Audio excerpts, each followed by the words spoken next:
Thank you for taking the time to say farewell to my beautiful dad.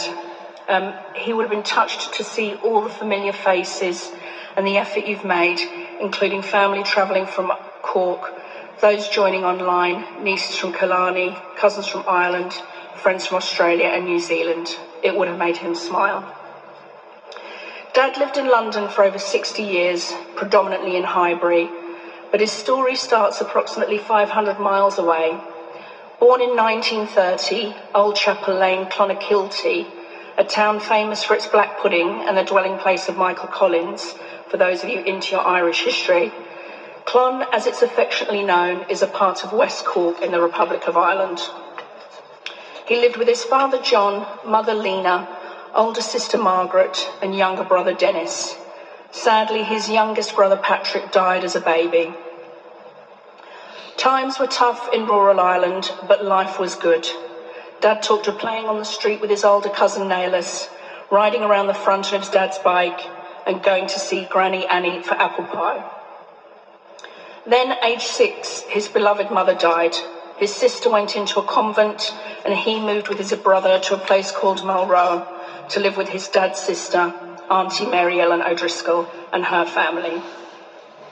He said to me over the years, "She took me in and put food on my table. I will always be grateful for that."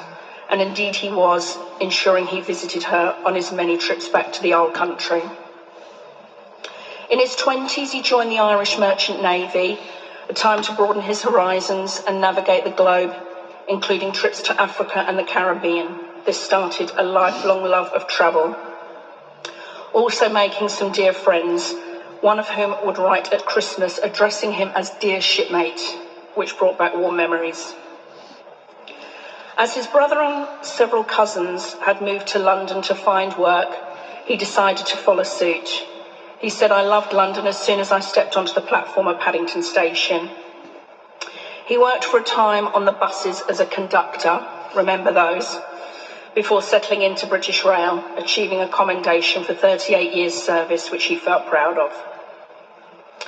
He found love in a dance hall in the West End, where he met my mother Betty Farnan. When asked who made the first move, he replied, "It was Lady's Choice." Joking aside, they went on to get married in 1968. "The best day's work of my life," he said. And then I turned up in 1969. Dad enjoyed his life. He loved music, especially big band from the 40s and 50s, the amazing Ella Fitzgerald, Irish favourites like Foster and Allen, and the odd tune from Brendan Shine. He'd sing "Do You Want Your Old Lobby Washed Down" to me in the kitchen. I can see him now laughing away to himself. He loved to dance, especially a slow waltz, and took several classes over the years. At the weekend he'd say to me, "I'm going to let the dance floor feel the leather," which is a lyric from Fred Astaire. And he could be found at the Irish Centre in Camden or St Joseph's Social Club. Unsurprisingly, his favourite films were musicals, Fred Astaire, Bing Crosby, but mostly Gene Kelly, Singing in the Rain being his all-time favourite to the very end. He enjoyed horse racing, watching the big race on a Saturday and having the odd bet, winning a few coppers over the years in the Grand National. But his real sporting love was hurling, and he looked forward to the All-Ireland season starting each May. He was a Cork fan naturally, but managed to see Kilkenny beat Galway in the final at Croke Park in 2012. Dad liked to keep up with the news and know what was going on in the world, especially ITV at 10 p.m. with Sir Trevor MacDonald. He read the Mirror every day, doing his crossword and maths puzzle to keep his mind active. It worked, as he was sharp as a knife to the end. Attaining the Mirror on holiday could be a source of tension, especially when we had to walk the length and breadth of Manhattan to find a copy for on his 70th birthday. He also liked to keep abreast of the comings and goings of West Cork and would get a copy of the Southern Star each Saturday. There is a copy from his birthday this year in the coffin, so that he has something to read at the pearly gates. He dabbled in a bit of gardening and was quite proud of his roses, but disappointed with the varying results of his dahlias each year. He also loved daffodils and planted his final batch in September, which have started to shoot up. He was a regular churchgoer, attending Mass here at St John's, a visit to St Patrick's Cathedral in New York, and seeing Pope John Paul II live at the Vatican. Along with the spiritual aspects, he enjoyed the companionship of being a Catholic, including taking several trips to Lourdes. Dad would always light candles for those who were suffering, most recently the people of Ukraine. I always thought of it as his superpower. I would ask him to light candle for my friends that were in need. His faith never shook, even when we lost my mum, just 12 years into their marriage.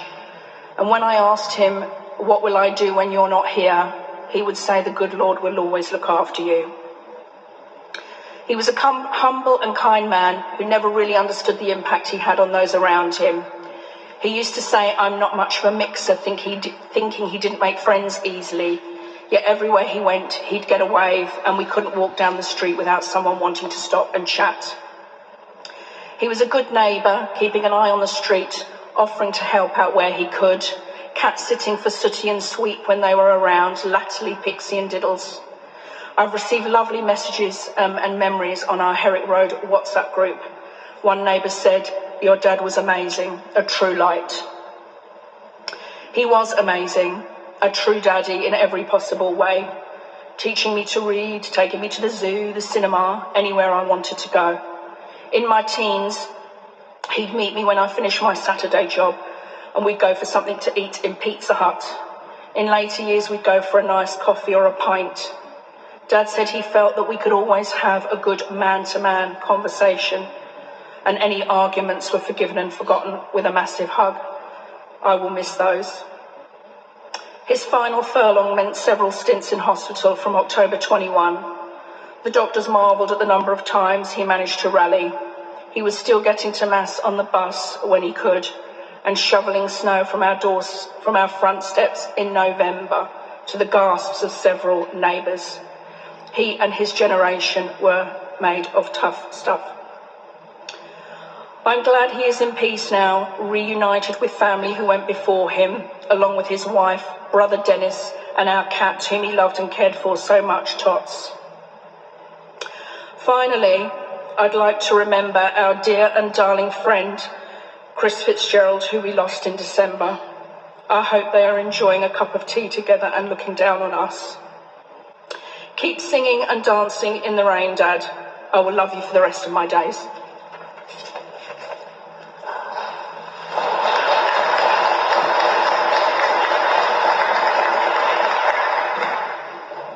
That was really lovely, wasn't it? A very nice tribute, well done, very well delivered as well.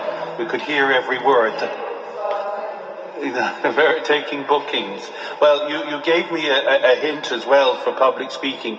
At the beginning you said it's nice to see so many familiar faces instead of old faces, which is a good way, very diplomatic, I think. I must remember that in future. Anyway, we're going to start now.